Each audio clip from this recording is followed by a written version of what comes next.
Olá, estamos aqui com mais um Cegonha Talks. Eu, Letícia, com a minha parceira Pamela, e juntas vamos desbravar os caminhos da maternidade. E hoje estamos aqui com uma convidada super especial, com um tema polêmico pra mim e pra muitas mamães, que é a querida Natália Martins, que vai trazer um pouco mais sobre a amamentação.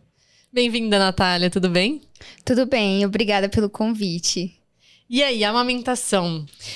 Tivemos experiências totalmente diferentes com a amamentação. Eu ainda amamento Tufiquinho e Letícia teve dificuldade para amamentar Maju.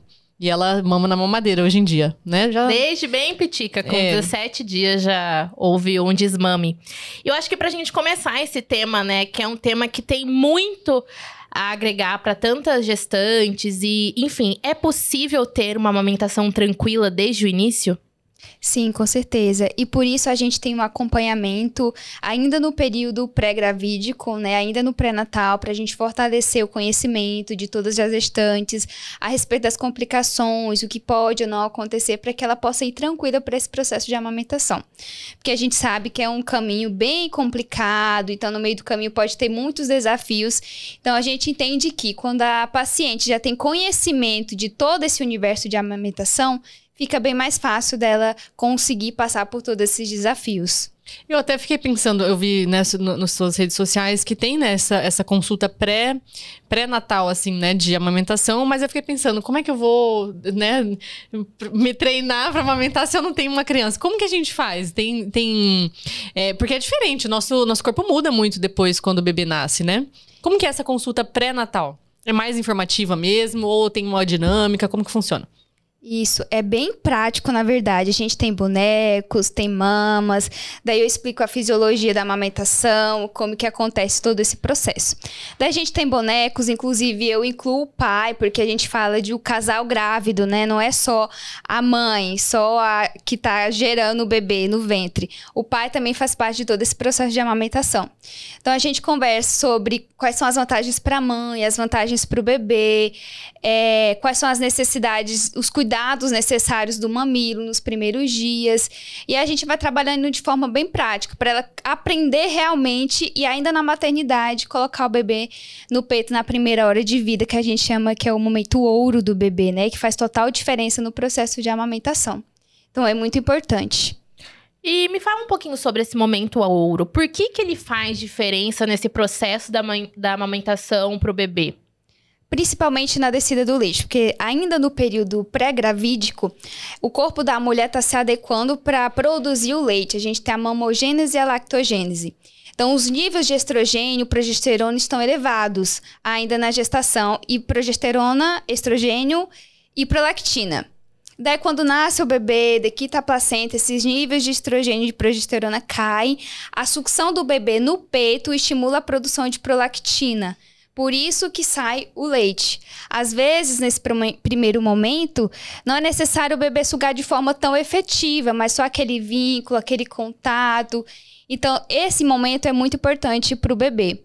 Às vezes, as mães ficam muito preocupadas. Às vezes, quando o bebê acaba de nascer, o obstetra, ou quem está dando assistência ao parto, já coloca o bebê imediatamente no colo. Não necessariamente nesse momento, ele pode ir para o peito, mas nessa primeira hora, quando a mulher já está estável, né, já revisou o canal de parto, já está tudo tranquilo, já deu assistência para o bebê nos primeiros minutos, né? Então, daí a gente coloca o bebê no peito para estimular ainda mais essa produção, né? Para que saia o colostro e também para que esse vínculo afetivo entre a mãe e o bebê seja fortalecido ainda ali naquela primeira hora de vida. E isso faz total diferença, porque quando o bebê nasce, ele nasce super esperto, ele tá bem ativo. A partir de algumas horas, o bebê fica mais hipoativo, então ele tende a não querer ir pro peito. Então esse momento é crucial pro desenvolvimento, para engajar nesse processo de amamentação. É verdade, agora pensando, o Tufiquinho, ele ficava dormindo. Eu falava, gente, será que é normal? E aí eu tava exausta, né? Aproveitei pra dormir. Eu falava, gente, mas será que ele não vai querer mamar? Mas eu que tinha que, né, ir atrás, né? Criança, vamos. Comigo também. Eu lembro bem que era bem diferente, assim, o processo do hospital. eles tinham não sei como funciona aqui, mas eles tinham uma prancheta que eu tinha que ficar colocando lá o horário que eu tentei, quanto tempo ficou em cada mama, se foi efetivo, se não foi. Então, esse era um controle bem à risca, porque de fato, nas 24 primeiras horas, o bebê só quer dormir. Depois que ele percebe, acho que ele nasceu, que passou o tempo do esforço, né?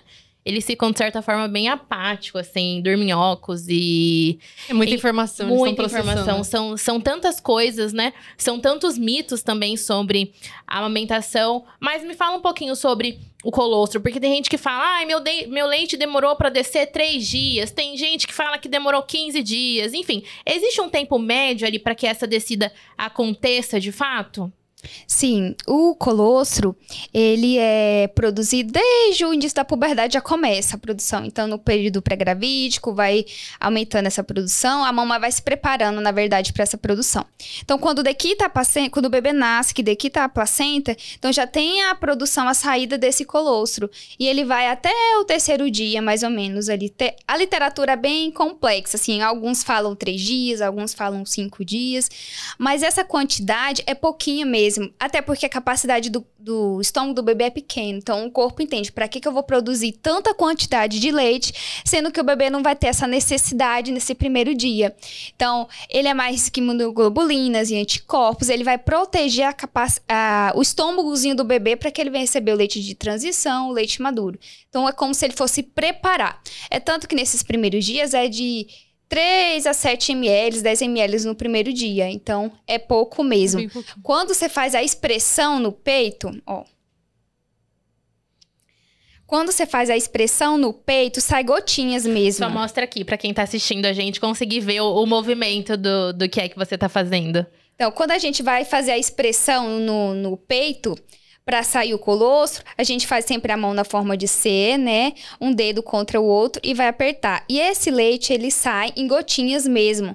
Até porque a produção está sendo estimulada. E é o bebê no peito que vai estimular essa produção. Então, a capacidade gástrica do bebê vai aumentando. A necessidade dele vai mudando. Então, vai passando por outras fases. A gente tem o leite de transição e o leite maduro no decorrer desse processo. E a cor vai mudando, né? Eu lembro bastante disso. Eu já não lembro quais eram as cores, mas eu lembro que do colostro pro de transição e pro leite... Bem ralinho o colostro, lembro. Mudou bastante. Ele era meio transparente, né? Quase era. É pegajoso também, né? Um leite mais viscoso. Como era, é verdade. Já tinha até esquecido essa parte. Ficava parecendo que eu tava com, sei lá, com açúcar derretido em mim. Que ele é grudento, né? Ele é bem grudento. E é por isso que a gente tem que sempre fazer as massagens e movimentos circulares para fluidificar esse leite e ficar mais fácil de sair. Porque o bebê, ele precisa abocanhar esse mamilo. Então, é preciso que essa mama esteja molinha, esteja mais fácil dele manusear. Então, daí a gente faz a massagem em movimentos circulares para daí fluidificar esse leite e ficar mais fácil dele abocanhar. Sabe o que eu descobri? Tem pouco tempo, mas que eu acho que foi, assim, um dos fatores, talvez, determinante, além de vários outros que eu tive, né, para que não desse certo a amamentação, enfim, que eu tive hiperlactação. E isso é muito complexo, né? Meu Deus, eu não tinha tido noção na época de que eu tinha tido hiperlactação e do quanto isso pode influenciar negativamente para quem não tem conhecimento, enfim, que era o meu caso. Então, até se você puder trazer um pouquinho desse aspecto, o que fazer para mães que logo de início já tem hiperlactação e que o bebê não consegue sugar por conta disso e todos os outros problemas que vem acompanhando? Então, o processo de hiperlactação é muito comum. Até porque quando a gente faz o curso antes, ainda no pré-natal, eu já explico, olha, a partir do 3º dia, a gente vai ter a pojadura. O que é isso? A descida realmente do leite. Então, você vai sentir suas mamas maiores, mais pesadas, mais quentes. E aí, a gente orienta a fazer massagem em movimentos circulares, fazer uma extração manual de alívio, para poder deixar mais mole, para ficar fácil do bebê abocanhar. Então, a massagem é basicamente isso. A gente pega a mão em cima e embaixo e faz em movimentos circulares, tá? Em cima e embaixo, nas laterais, para fluidificar esse leite e ficar mais fácil o bebê sair. Às vezes, é necessário também fazer uma ordenha de alívio. O que é isso? A gente faz a mão na forma de C e você vai tirar um pouquinho do leite, porque a mama fica túrgida, fica dura. Sabe quando você come uma carne mal cozida? A mesma sensação o bebê tem quando vem pro peito e tá muito duro, ele precisa fazer muito esforço. E daí ele fica, às vezes, brigando com o peito.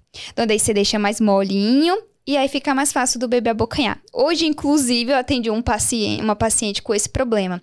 Ela teve fissuras, engurgitamento, não foi tratado de uma forma mais rápida e evoluiu para mastite. Então, daí, desde ontem, ela não estava conseguindo amamentar, porque estava com muita dor. Ela falou, Nath, eu bloqueei esse peito, eu quero ver se você consegue colocar. Falei, calma. Aí expliquei tudo isso pra ela, fiz bastante massagem, orientei também o acompanhante, a mãe dela, que é uma rede de apoio muito importante. A gente tem que verificar isso sempre nas minhas consultorias. Eu pergunto, você tem uma rede de apoio? Tem quem vai te ajudar? Essa pessoa que vai te ajudar, ela tem conhecimento sobre aleitamento materno? Sabe da importância? Porque isso faz total diferença. Imagina, a mulher já tá na dificuldade. Você fala assim, não, dá uma fórmula, é muito mais fácil. A mulher já tá com dor, com dificuldade. Então, daí é sempre importante a gente fortalecer isso. Daí faz as massagens e coloca o bebê pra abocanhar. E a gente conseguiu. E ela quase chorou. Fiquei, cara, isso aqui é sensacional, né? Tipo, a gente promover uma saúde, né? Tanto pra mãe quanto pro bebê ainda nesse início de vida dele. Sim. E parece que nada vai resolver, né? Você tá com aquela dor e parece que nada vai resolver. Eu lembro que compressas quentes, mais quentinhas também funcionavam, né? Água quente, às vezes eu entrava no banho, já dava uma ajudada bastante. E até o leite já saía já durante o banho.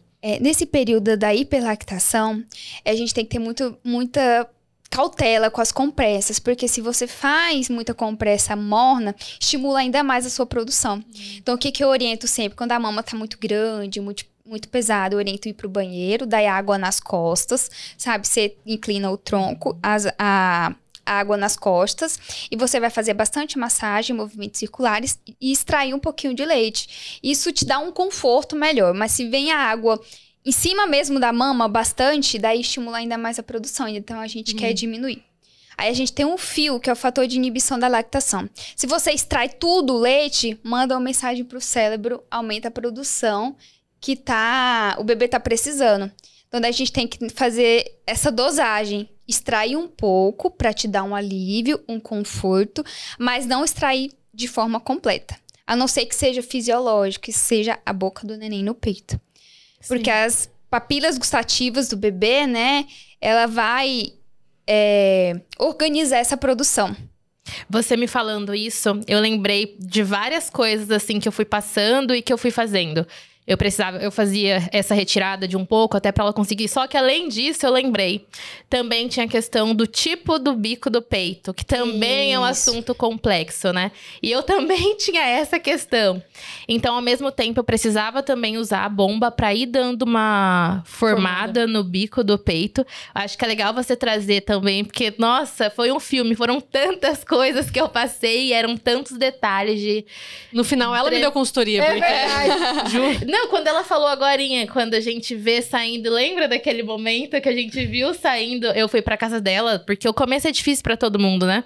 E ela dava craque. Eu levei, assim, meu aparato, porque eu tinha tudo. Assim, eu tentei de tudo que podia, eu tentei. E aí, eu também, na época, eu estudei bastante sobre isso. Então, acho que é até importante eu falar pro nosso público da minha experiência... Que não é sempre que você estuda, que não é sempre que você tem pessoas te apoiando. Eu tive 2 consultoras fantásticas de amamentação. Eu tive uma rede de apoio incrível ao meu lado. Eu comprei tudo que eu podia para que pudesse me auxiliar. E ainda assim, não deu certo a amamentação. E não deu certo em partes, porque apesar da amamentação... O que eu quero dizer é que, assim, apesar de eu não ter conseguido amamentar a Maju, ela se alimentava de outras fontes. Então, deu certo, tá dando certo, mas de outras maneiras. Então, também não carreguem esse peso, porque foi muito pesado pra mim e eu tentei tudo que eu pude. E muitas vezes você vai tentar tudo que pode e ainda assim não vai dar certo, né, Nath? Eu acho que é até também importante falar um pouco sobre isso. Que às vezes, igual eu te contei um pouquinho antes, eu tive uma complicação, tive que passar por uma cirurgia. Então, assim, são muitos fatores que envolvem, né? O parto, a amamentação. O psicológico manda também em tudo, né? Tanto é que o meu leite, no dia que eu precisei internar pra operar... Eu tinha muito, falei, tinha hiperlactação. No outro dia, não saiu mais uma gota de leite. Foi do dia pra noite, eu não tive que tomar um remédio, nada. Simplesmente 100% não tinha mais. Meu leite secou 100% do dia pra noite, quando eu tive que operar. Então, são muitos fatores, né? Eu acho legal também trazer um pouco isso, porque é muito difícil para quem carrega esse peso de não conseguir amamentar. Essa questão é bem importante porque a amamentação é muito romantizada. Que é muito lindo, que é fácil, que vai dar certo. A gente sabe que nem sempre é assim. E eu preparo também minhas pacientes quanto a isso. A gente mostra o caminho lindo, perfeito, mas que pode acontecer algumas coisas no meio do caminho. Então, eu já tive pacientes que não conseguiram amamentar exclusivo no peito e precisou suplementar. Por exemplo, esses dias recentes eu atendi uma paciente que o bebê nasceu prematuro, então fica no protocolo de 48 horas no hospital pra gente ver a glicemia, ver se vai dar alterada. E ela sofreu muito por ter que dar uma fórmula pro bebê, porque deu um Destro 35. E mesmo eu falando na minha visita anterior, eu falei, olha, às vezes a fórmula salva a vida também. Então, o que deu o quê? DS? 35. O que é isso? É a glicose no sangue do bebê. Deu bem abaixo. E aí teve icterícia? Não, aí teve que suplementar, por exemplo. A Maju também teve isso. Mas foi uma... E também teve que beber fórmula também no hospital. Tu fiquei também. Porque às vezes, tipo, um Destro, por exemplo, de 35 é muito baixo. O esforço que o bebê vai fazer pra mamar é muito maior. Então, às vezes, não compensa. Então, a gente complementa. Se tiver muito leite materno naquela hora, você pode ofertar o leite materno. Ou, se não, a fórmula também é bem-vinda. Pra subir logo essa glicose, esse nível de glicose no sangue do bebê. Pra não dar problemas mais graves, né? Porque, às vezes, se não sobe, tem que ir pra UTI, é casos mais graves. Sim. Mas, assim, às vezes, a gente tem que ofertar a fórmula. Às vezes, é necessário. Daí a gente oferta. E aí eu sempre explico isso para as pacientes. Às vezes tem pacientes que têm hiperlactação, como você. Às vezes tem uma que tem baixa produção, então a gente tem que investigar se tem uma comorbidade associada, se é baixa produção porque o bebê não tá pegando bem no peito, se a alimentação não tá adequada, como que tá a rede de apoio dessa mulher. É N fatores que a gente tem que investigar para descobrir a causa e daí conseguir tratar. A alimentação realmente influencia na produção de leite, porque mulher grávida, aí vem sopa, vem canjica, vem um monte de coisa. Realmente funciona? Ou é só mito, coisa da avó, o que é? Funciona, é porque é a base de água, né? Por isso que a gente fala, tem que beber bastante água. A sopa tem bastante água, o suco, né? Os caldinhos. Caldo de frango, falam muito, né? É rico em água, então auxilia, assim, no processo de amamentação. Essa pra mim é nova. Eu achei que você fosse falar que era mito. Agora, eu acho que seria legal falar sobre os tipos de bico, né? Isso influencia? Pra mim também tive essa dificuldade. Acho que é legal trazer. Porque tem até algumas pessoas que pensam que... Era até o meu caso do bico plano, que não dá pra amamentar. Mas dá sim. E existem formas pra fazer com que esse bico fique protuberante, né? Enfim, acho que é legal trazer também isso pra quem tá assistindo a gente. Sim, eu até trouxe aqui... para ficar mais fácil de visualizar, os tipos de mamilo. Independente do tipo de mamilo, as pacientes podem amamentar. Claro que vai ter mamilos que têm mais dificuldade, isso é normal. Mas com acompanhamento, a paciente consegue amamentar. Então, daí a gente tem o bico normal, que, né, é razoável o tamanho do mamilo. O que é plano, mas quando você dá um estímulo, ele sai para fora. Aí tem o que é pra dentro, sabe? O invertido. Você faz a prega e ele entra pra dentro. E a gente tem aquele que é um mamilo bem grande, né? E aí, a maior dificuldade é o invertido e o plano. Geralmente, o plano, você dá um estímulo, daí ele já consegue sair um pouquinho. O que acontece? Às vezes, nos primeiros dias, eu nunca oriento pacientes em condições normais já usar os da bomba extratora de forma rotineira, porque tem problema como hiperlactação. Se o corpo entende que no início produz pouco, para que eu vou dar muito estímulo para aumentar muita produção? Então, eu evito. Mas nesses casos, eu uso a bombinha de 3 a 5 minutinhos só para dar um estímulo, para esse mamilo sair e ficar mais fácil do bebê abocanhar. Daí é importante sempre explicar para o paciente também. Tem isso que elas ficam preocupadas. Nossa, eu coloquei a bombinha, não saiu nada de leite. Aí a gente fala, a intenção nesse momento não é extrair o leite. A intenção é deixar o mamilo mais protuso, para daí o bebê ficar mais fácil para abocanhar. Tá? Essa foi a orientação que eu recebi. Eu fazia, acho que eu até falei pra você isso, né, Fã? Eu fazia exatamente isso, era de 3 a 5 minutos. Isso. E é muito legal ver também depois... Eu lembro assim, o meu leite desceu bem rápido. No segundo dia que eu tava em casa, foi aquela coisa horrorosa que me deu febre. corpo Parece inteiro. que tá doente. É uma sensação de morte. Que coisa horrorosa. Tudo dói. Tudo dói. Nossa, eu lembro que eu falava assim, eu só preciso deitar, sabe? Não fazer nada. E tudo queimando, né? Queima. E isso acontece com todo mundo? É com a maioria das pessoas? É comum que na descida do leite aconteça esses efeitos do organismo? Sim, sente bastante. A mama enche muito, né, de leite. E daí, até 45 dias, mais ou menos, o corpo materno, ele tá se preparando para produzir a quantidade necessária para o bebê. Por isso que a gente evita usar muito estímulos externos. Tipo bico de silicone, usar bombinhas extratoras, a gente evita por conta disso. Porque o bebê, ele tá estimulando o mamilo para produzir uma quantidade ideal que ele precisa. Então, você manda muito estímulo, não vai conseguir, né, equilibrar, e a gente tem desbiose, aí mastite, outros problemas da amamentação. Todo mundo fala assim, você tem que preparar o mamilo na gravidez. Aí você escuta várias coisas, né? Tem que esfregar com bucha, tem que botar no sol. Isso é verdade, não é? Tem como a gente realmente preparar esse mamilo pra não fissurar, pra não sentir tanta dor, enfim? Não, essa questão aí da bucha é bem antiga, né? É igual da alimentação, como vocês estavam falando agorinha. A base é melhor porque é a base de água, né? Mas evitar comidas industrializadas, de forma geral. Essa questão é bem engraçada, porque a gente tem que ter muito cuidado com esse negócio de passar bucha, porque o mamilo já é muito sensível. Imagina, você passa um negócio, vai machucar o seu mamilo. O sol é bom porque ele é cicatrizante, ajuda um pouquinho, mas tem um horário adequado também, né? Pra colocar no sol a mama.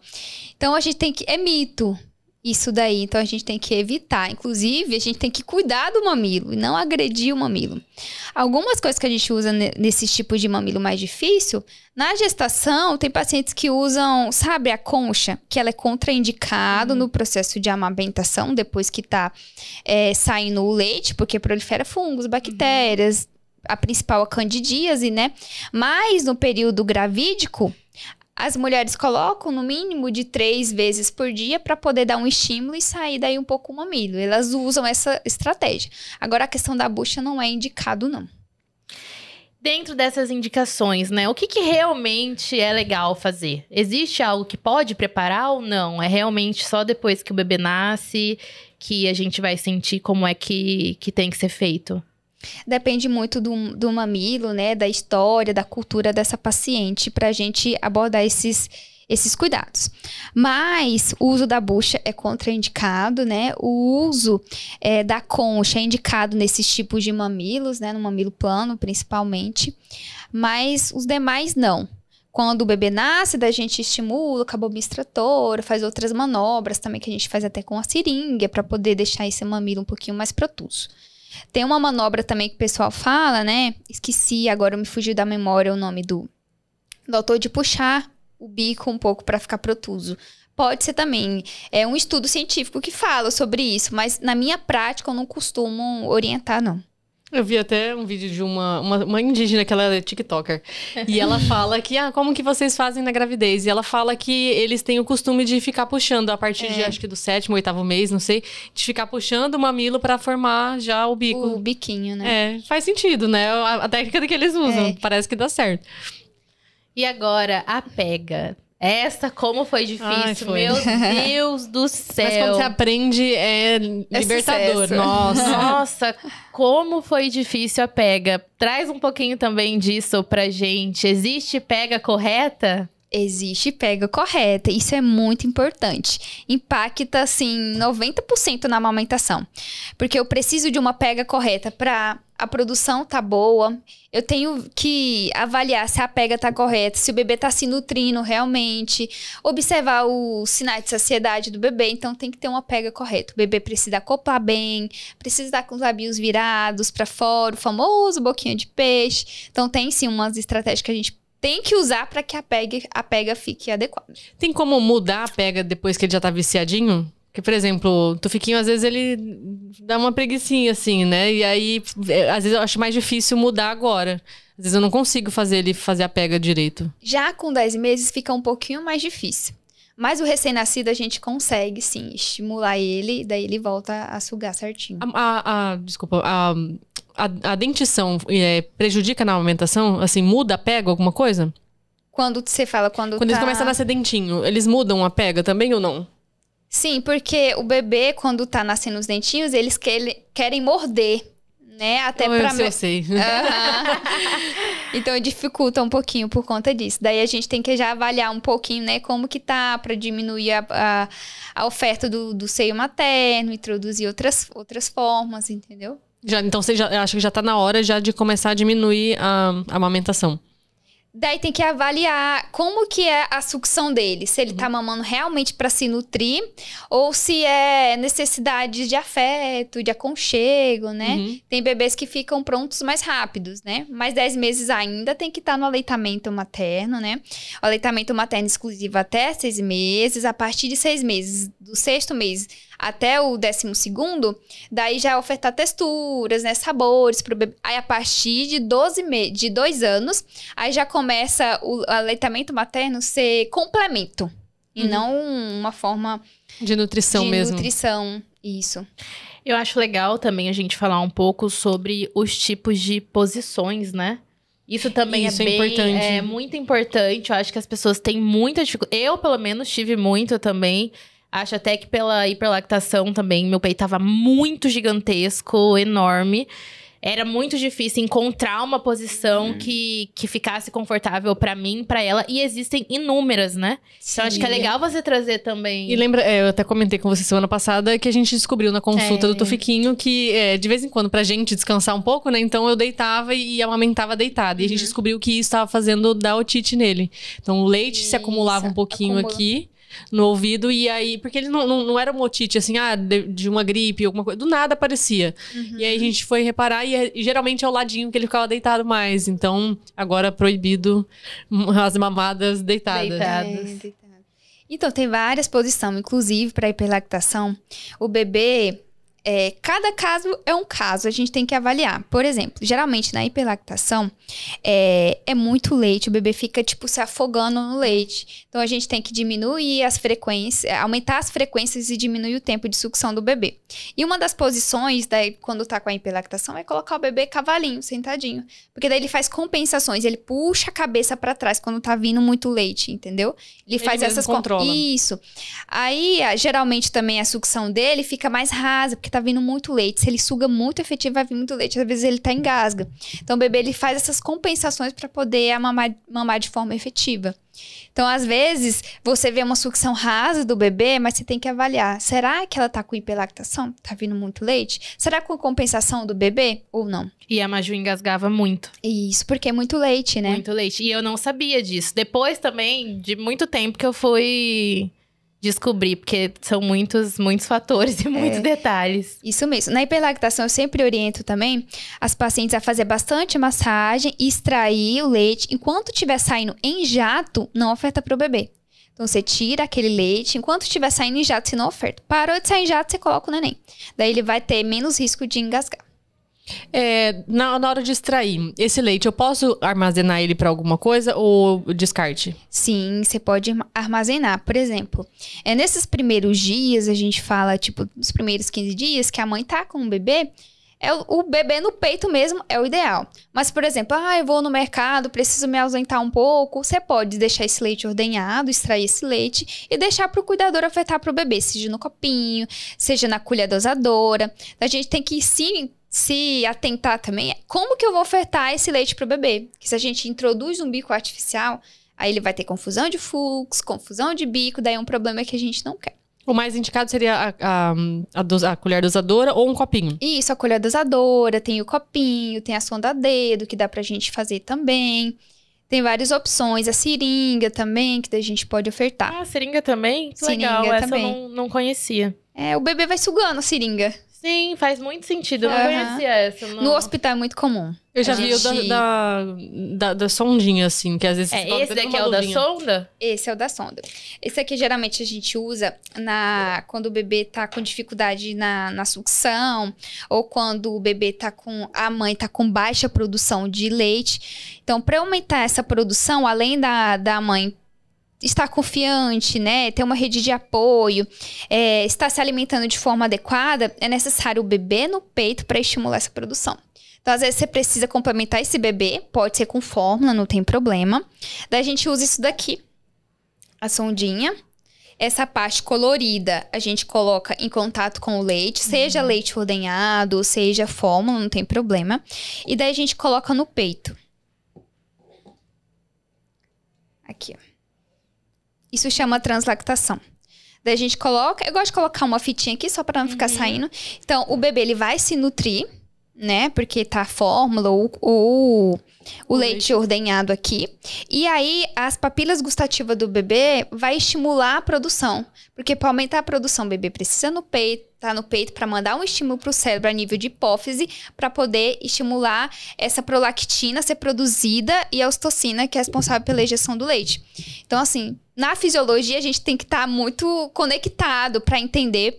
E eu faço questão das minhas pacientes entenderem isso. Porque quando elas entendem, quando elas têm esse empoderamento, têm o conhecimento, fica tudo mais fácil. Sobre esses utensílios, né, que podem ser usados, como higienizá-los? Porque, meu Deus, pra mim era uma função. Eu dava graças a Deus que eu não precisei didisso. Meu Deus do céu. Apesar de que eu doei leite, né? Dos 3 primeiros meses eu fazia doação de leite. Perfeito. Aí tinha toda a questão de higienizar todo o equipamento, da bombinha, dos copinhos, do vidro que vai para o hospital também. Qual é o jeito certo da gente higienizar? Tem que ferver mesmo? Tem que ferver. Tem que ferver mesmo. Vocês falando de coleta de leite, né? Eu trabalhei no Santa Helena no projeto Doutora do Peito, então desde aí que eu sou apaixonada pelo aleitamento materno, a gente fazia muito esse processo. Lá a gente já ofertava os frascos esterilizados, né? Aí passava por um processo de esterilização mesmo no hospital, mas em casa a gente pode fazer também isso. É ferver mesmo. Lava com água e sabão, higieniza. Sempre lembrar que esses frascos de café que a gente usa, o ideal é sempre o frasco de vidro e a tampa de plástico. Lembrar que quando você tira a tampa, tem um papel lá dentro também. Então tem que retirar também. Às vezes a paciente eu já vi. Extrai o leite, esteriliza tudo, aí coloca o leite, coloca aquela tampa. Aí que ela vai ver que tem um papel. Então aí tem que desprezar esse leite. Então, para esterilizar, coloca na água, cobre com água e ferver. Depois que ferveu, 15 minutinhos já é suficiente. Aí daí você pode tirar, coloca um pano limpinho e coloca viradinho até ele secar. Não precisa passar o pano dentro do frasco, não. Deixa ele secar aqui sozinho. Em Cuiabá, onde a gente tá, né, o nosso podcast tá... Tem o Santa Helena, que você trabalhou lá, né? Sim. Que faz a coleta. Eu fiz pelo Júlio Miller, o Hospital Júlio Miller. Tem algum outro lugar que faz coleta? Tem o Hospital Geral também, que faz todo o processo de pasteurização. Porque o leite é ofertado, né? Não sei se já falaram aqui sobre isso. Por exemplo, você vai lá no Santa Helena ou em algum outro ponto de coleta, você faz um cadastro, leva exame de sorologias para ter um controle, né, certinho do leite. E daí eles ofertam esse frasco já esterilizado e daí você consegue extrair e deixar ali. E fica por até 15 dias. E aí, ou eles recolhem, ou você leva até a unidade, né? E esse leite passa por um processo de pasteurização. É bem criterioso e esse leite salva muitas vidas, né? Porque na UTI neonatal tem crianças de 26 semanas, de 22 semanas. Então, assim, o corpo dessa mãe ainda não está preparado para produzir tanto leite. Então, imagina uma mãe de UTI com baixa produção e a gente sabe que as formas podem dar problemas gastrointestinais no bebê, principalmente esses prematurinhos. Então, assim... Eu sempre incentivo minhas pacientes a doar leite materno, porque é como sangue. Salva muitas vidas. Então, assim...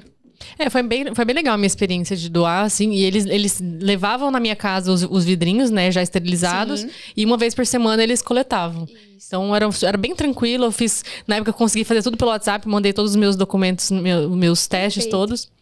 E eu descobri que o supermercado Big Lara, que eles coletam os vidrinhos, que aí eles mandam depois para os hospitais para esterilizar. Legal. Então, se vocês tiverem os potinhos de café solúvel, que seja de vidro e com a tampinha, né, de plástico, é só levar lá que eles encaminham para os lugares certinho. Pode levar até no ponto de coleta mesmo. Também é.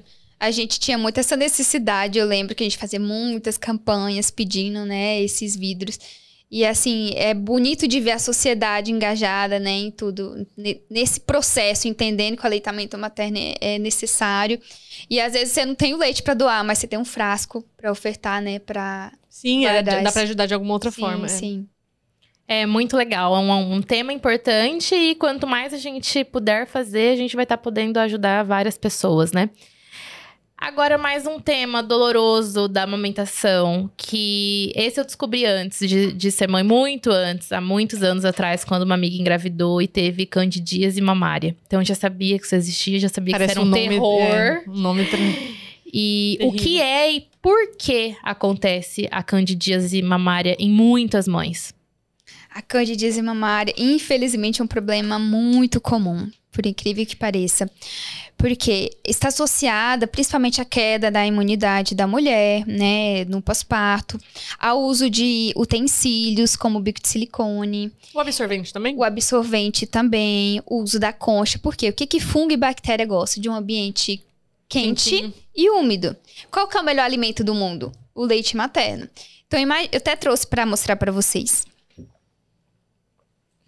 Ó, você tem o absorvente, a mama, e aí esse leite fica saindo da mama, fica abafado, e a gente tem a proliferação de fungos e bactérias, principalmente o fungo cândida, né? E essa candidíase que dá vaginal, ela pode dar na mama também. E a dor é intensa, dor enfisgada, enagulhada, você não consegue, às vezes, amamentar o bebê. Então, é muito importante a gente ter essa consciência. E passa pro bebê também essa... Passa pro bebê. O tratamento é simultâneo da mãe e do bebê. Por isso que é tão importante também trabalhar numa equipe multidisciplinar. Por exemplo, o diagnóstico de candidíase mamária é médico.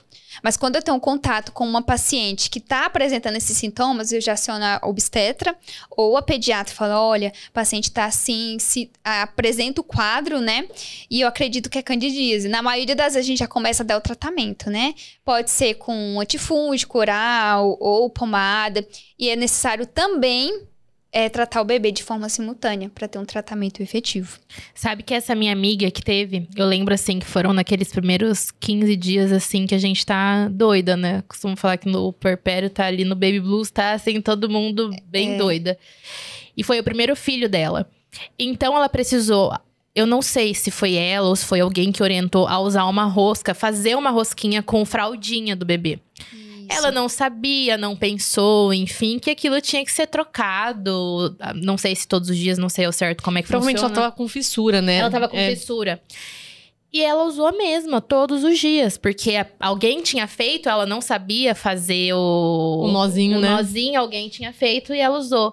E foi por conta disso, depois de 15 dias, que ela tava com uma dor absurda. Que, na verdade, ela só descobriu que era candidíase por conta da boquinha da neném. Que aí começou a ficar toda pipocada. E aí que ela foi buscar ajuda, enfim. Então, tudo aquilo que... Assim, gente, sentir dor não é normal. Isso. Assim, pelo amor de Deus, dor e amamentação não é normal. Então, algum ajuste precisa ser feito, né, Nath? Acho que é legal também você falar sobre isso, que a amamentação, ela pode sim, ela deve ser prazerosa. Tudo que foge a isso significa que tem algo de errado, né? Sim, a amamentação tem que ser prazerosa. Sentir dor não é normal. Você não pode sentir dor na amamentação. Por isso que é sempre bom fazer o acompanhamento antes, durante e após. Até o desmame do bebê, a gente tem que ter um acompanhamento específico. Essa questão da candidíase, eu falo sempre às minhas pacientes. Quanto mais tempo você deixar suas mamas arejadas, livres, melhor. Por quê? O uso desses utensílios proliferam o fungo da cândida. Então, a gente deixa as mamas livres. Eu oriento também pegar um solzinho ou de manhã ou final da tarde também. E uso das rosquinhas de amamentação, como você trouxe. Por quê? Qual que é a intenção da rosquinha de amamentação? Você tem um mamilo, você coloca a rosquinha de amamentação, daí coloca o sutiã ou a camisola. Esse mamilo aqui vai ficar livre, não vai ficar tocando em nenhuma superfície. E com o passar dos dias, o bebê vai mamando tanto que vai ficando muito sensível ao mamilo. Então, a gente tem que cuidar desse mamilo, que vai ser no mínimo 6 meses de amamentação exclusiva, né? Que é o ideal, o preconizado pelo Ministério da Saúde. Então, a gente tem que cuidar desse mamilo. E trocar a rosquinha, ver que tá molhada, que tá suja, trocar por outra. Outro problema às vezes a rosquinha é muito pequena, sabe? E aí não faz o efeito que a gente espera. Ou, às vezes, eu já vi paciente fazer isso daqui também. que eu falo da importância da rosquinha, né? Aí coloca um absorvente antes. Aí não faz diferença. Não faz, não Aí muda isso daqui nada. não faz efeito também. Porque o mamilo vai ficar em contato com o absorvente o tempo inteiro. O legal também é que a gente pode usar o laser de baixa, né, potência para poder usar o azul de metileno como coadjuvante nesse tratamento da candidíase. Então, a gente coloca, ativa com o laser de baixa potência e daí melhora essa questão da candidíase. Tem fissuras também, né, para o laser. Porque Para fissura mamária, para engurgitamento, para dor. Então, ele é bem utilizado. Tanto o vermelho quanto o infravermelho. Eu fiquei pensando agora, por exemplo, mães que têm duas crianças abaixo de 1 ano e meio, 2 anos. E às vezes ela amamenta os dois. Como fazer? Porque a pega é diferente. Aí se, por exemplo, dá mastite em um ou candidíase, como que faz pra fazer essa amamentação aí Dupla. Dupla. É bem difícil, até porque a dor é intensa, né? Mas você pode amamentar. Pode continuar amamentando os dois. Provavelmente, se um tiver com candidíase, o outro também vai estar. Provavelmente passa. Eu já tive, inclusive, recente, uma paciente que ela é irmã, né? E aí os filhos são bem próximos. As irmãs têm filhos bem próximos. E às vezes uma quer sair e a outra fazia A troca, entendeu? Ficava cuidando dos dois. E as duas teve candidíase mamária e as duas tiveram mastite. Então, assim, a gente tem que ter muito esse cuidado Como eram irmãs, conhecem sorologias, então é um pouquinho diferente, né? Mas tem que ter muito cuidado, porque passa de um bebê pro outro. Amamentação cruzada que eles falam, né? É contraindicada, né? Tipo assim, igual no hospital, embora a gente explique, é muito comum. Tipo, em enfermaria, o bebê não tá conseguindo mamar, você vai lá e dá pro outro amamentar. Isso é contraindicado, porque pode causar contaminação cruzada. A gente não sabe a sorologia da outra paciente, né? A gente não sabe os exames dela. O que ela tem. Então, pode passar pro bebê. Então, é contraindicado. Viu, gente? São muitas questões e muitos fatores. E antigamente era muito comum isso, né? Imagina, eu lembro que eu Tinha mãe de leite, né? Mãe de leite, sim. Se eu não me engano, a minha avó, ela é a mais velha, ela amamentou a irmã mais nova. Porque a diferença de idade era grande, entendeu? Então ela, acho que ela teve filho com 17 anos mais ou menos. Então, ela amamentou a irmã mais nova. Agora pensa, é normal, né, naquela época, né? E hoje em dia é super contraindicado. Não, a gente conhece os riscos, né? A falta de conhecimento também. Porque se hoje, que a gente tem acesso à informação na internet, tá tudo aí... E ainda assim, é um tema que as pessoas não têm conhecimento e que sempre tem algo pra aprender. Imagina naquela época, né? Meu Deus do céu. Ou até hoje em dia, quem não tem acesso, né? Imagina, deve ser bem comum em alguns lugares isso, né? Onde essa informação não chega. Então, deve ter muita coisa que a gente nem tem ideia. Muita coisa, é verdade. Agora, Nath, uma coisa que eu achei muito legal de você ter trazido é a questão do desmame, que ele também é interessante fazer com acompanhamento. Isso eu nunca tinha ouvido falar na vida. Esse tema, eu não cheguei nessa parte, eu pulei essa etapa. O seu foi abrupto, né, que a gente chama. Teve que interromper imediatamente. Então, como eu não cheguei, eu não tenho conhecimento. Mas tem a amamentação, enfim, né, não é no seio, mas ainda amamenta ela conforme. Uma hora vai ter que parar também, né? É verdade. Pra mim, na verdade, o desmame da fórmula já tá acontecendo, né? Porque já tá substituindo as refeições. E ela já mama bem menos hoje do que ela mamava antes. Mas fala um pouquinho pra gente como é que funciona. Existe um tempo pra fazer isso? Porque esse tema também tá bastante voltado com a volta. É bem único, assim, né? O desmame junto com a volta ao trabalho dessa mãe. A volta à vida além do bebê. E a gente tem 3 tipos de desmame. O abrupto, que foi o seu caso, né? Por conta de uma condição patológica, teve já que interromper a amamentação. E tem o gradual, que é o mais esperado que a gente quer. A partir dos 6 meses de vida, a gente já vai introduzindo os alimentos para o bebê, as texturas, né? Para saber o sabor. Eu sempre oriento, você vai introduzir uma manga, come a manga um dia anterior para já ir mudando as características do leite. Por isso que a alimentação é tão importante. O que você come, você passa para o bebê através do leite materno. Então, sempre tem que ser uma dieta rica em água, em fibras, em carboidratos, em vitaminas, em proteínas, de uma forma bem diversificada. Porque você passa para o bebê através do leite materno. Então, a partir dos 6 meses, você começa a introduzir, né, esses outros alimentos semipastosos, né? E aí, ele vai se adaptando. Aí, você vai verificando. Se o bebê passa muito tempo sem querer o peito, por exemplo. Caiu porque o aleitamento materno, o ato de amamentar, é uma forma de comunicação do bebê. Ele caiu, ele não consegue dizer, mãe, me socorre, tá doendo muito. Ele vai o quê? Corre pro peito. É a forma dele se comunicar. Você sabe que é uma forma de ajuda, né? De socorro que ele tá. Então, aí você vai vendo... Um chameguinho, um aconchego. Isso, você vai vendo as necessidades. Aí você vai conversando com o bebê, por exemplo. Olha, a gente vai no shopping e você não vai mamar no shopping. Só quando chegar em casa. Então, o bebê começa a aceitar. Então, ele já consegue aceitar não mamar no shopping, por exemplo. Daí, você vai conversando com o bebê. Por exemplo, você vai mamar só às 9 da manhã, porque... o bebê chegou da creche, por exemplo. Aí eles veem uma forma de aconchego, de carinho. Você vai ter que conhecer o bebê. Não tem como eu colocar de forma sistemática para todo mundo igual. A gente tem que ver a rotina. Um roteiro pra todo mundo. Não tem um roteiro específico. A gente tem que acompanhar certinho o bebê. O bebê tem que geralmente ter mais de 1 ano pra gente já começar esse desmame, né? Ver se o bebê tá pronto mesmo. Desenvolvimento da cavidade oral do bebê. Por exemplo, o bebê com menos de 1 ano, ele não consegue ficar bem eretinho, entendeu? Então, por isso que tem que ser um leite mesmo, né? Líquido, para favorecer a digestão, né? Não engasgar. Então, assim, tem que avaliar muita coisa. Eu acho que tinha que ser um podcast só pra isso, de desmame. Já fica pro próximo, então, né? Porque, assim, é bem amplo, bem difícil de abordar, assim... de forma rápida. Também é muito minucioso, né? Esse tema envolve também inúmeros fatores, a individualidade de cada família, de cada mulher, né? De como vai ser processo. Agora, já estamos encaminhando praticamente pro final. Foi rápido, parece que... Nós temos um quadro aqui, que todas as nossas convidadas, elas tiram uma frase. Qual é? É esse, né, Fã? Elas tiram uma frase do potinho. Normalmente a frase tá tendo super a ver com o que foi falado. Tá batendo muito. Tá batendo muito. E aí elas são frases voltadas pra maternidade, enfim. Ela comenta sobre essa frase e depois a gente dá um papelzinho que a produção até chegou com um papelzinho. Pra você deixar uma frase pros nossos ouvintes. Uma mensagem que você entenda como importante pra todas as mamães que vão passar por esse processo da amamentação. Enquanto você vai tirando aí, você vai fazendo aqui, Pã? Eu vou fazendo um agradecimento.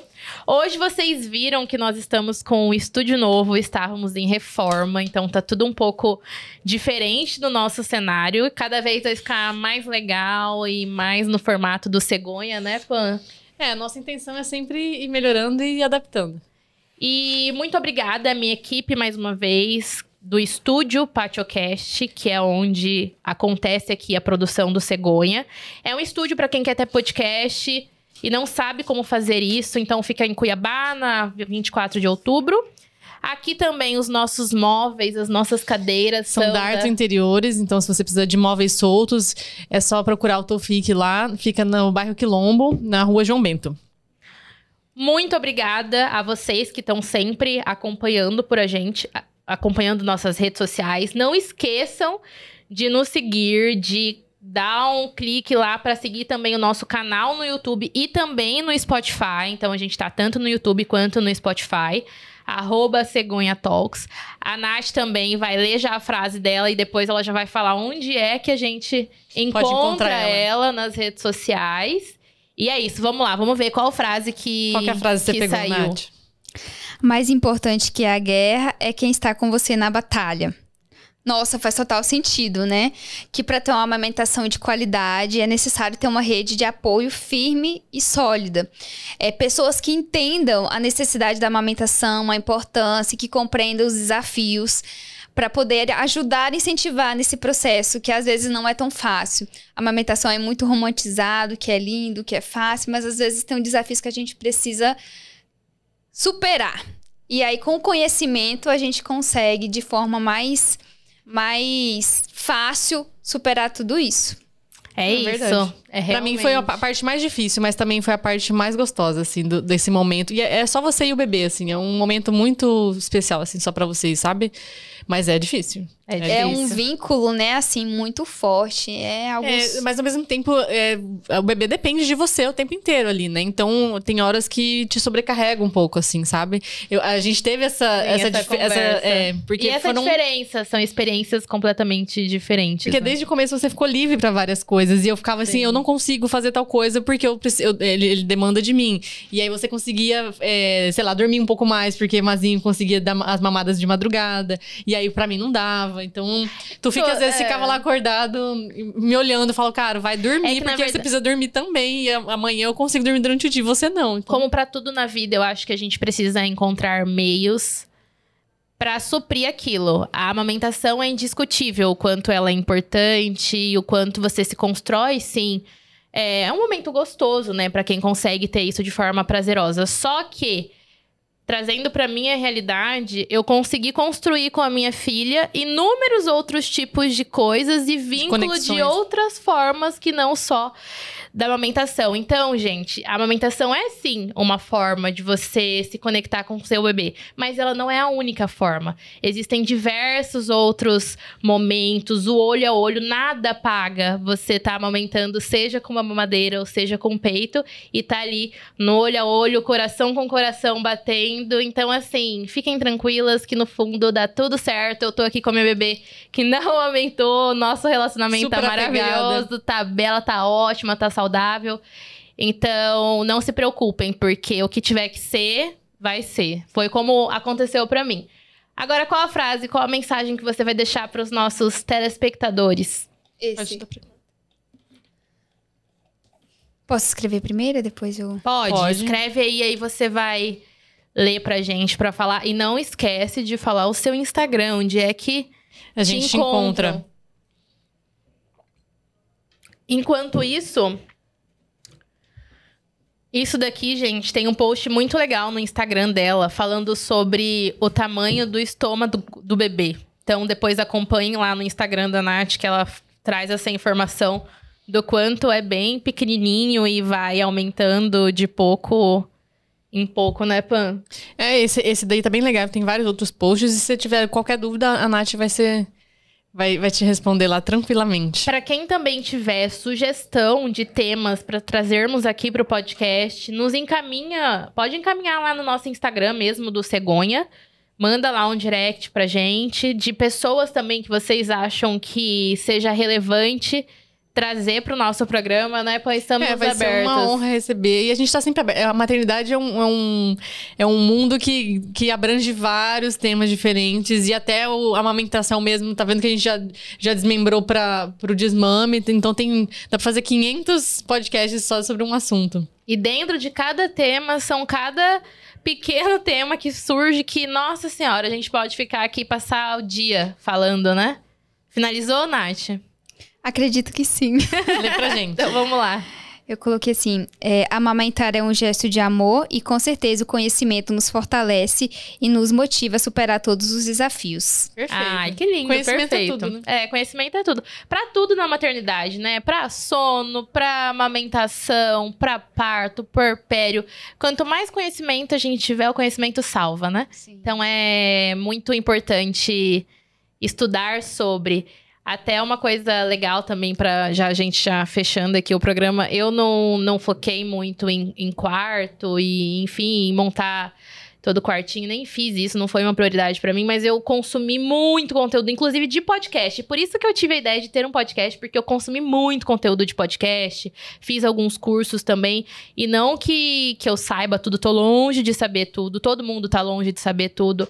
Mas me ajudou em inúmeras dificuldades que a maternidade traz pro âmbito da nossa vida. Então, se você puder se preparar para isso, seria a melhor dica ou conselho que eu poderia dar. Se é que isso... E saiba que você não está sozinha, porque é muito comum. Agora, principalmente com podcast, a gente vê tanta gente trocando ideia com a gente, mandando mensagem, que a gente vê que... Eu até falo assim, são os mesmos dilemas. Estão mandando as mesmas coisas que a gente já passou. Então, é uma troca que tem que ser, igual a gente sempre falou, sem julgamentos, sem fórmulas, porque realmente não tem um roteiro pra nada. Maternidade, você tem que vivenciar. Não tem muita informação e tal, mas é o que você falou, Nath, desde o começo. É único, não tem um modelo a ser seguido, né? Cada pessoa é uma pessoa, cada bebê é um bebê, cada família, cada rede de apoio. Cada realidade é diferente. Cada realidade é diferente. Então, Nath, muitíssimo obrigada por ter topado participar e trazer um pouquinho de conhecimento, tanto para nós, quanto para o nosso público. Me fale agora onde é que a gente te encontra, onde é que as pessoas te encontram nas redes sociais. E muito obrigada mesmo por participar do Cegonha Talks. Foi um prazer te receber aqui, foi muito legal mesmo. Eu que agradeço pelo convite. Fiquei bem surpresa que eu ainda não conhecia nenhuma das duas, né? Mas muito obrigada pelo convite. Espero vir mais vezes pra gente, que o universo da amamentação é muito amplo, né? Então, em 1 hora é pouco pra gente abordar tantos assuntos. O meu Instagram é AmamenteMT, tá? Vocês me encontram lá. As minhas consultorias são realizadas em domicílio. Hoje eu trabalho no Hospital Santa Rosa, na unidade de materno-infantil, e trabalho também com a equipe da doutora Juliana Abrão, onde a gente faz todo esse acompanhamento no pré-parto, no parto e pós-parto. Nos vemos em breve? Vemos. É isso. Tchau, tchau. Tchau, tchau. Obrigada, viu, gente? Fim.